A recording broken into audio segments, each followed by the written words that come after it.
Drop tayo, maghahunting tayo ng bluefish, in short, mulmul. Ito kasi yung isdang masarap kainin sa lahat ng isda. Isa lang yung kukunin natin, wag marami. Mababaw lang to, nasa 10 meters lang ang lalim.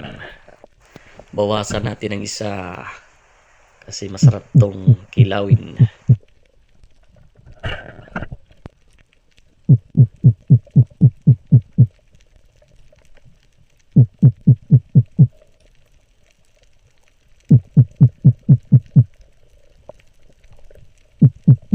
Yun, target lock na to.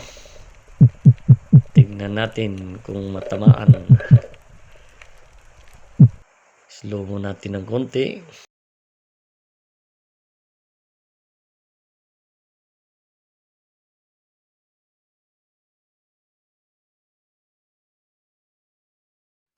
Ayun, buti na lang nag-advance target sa tiyan na tamaan. May pangkilaw na. Alright.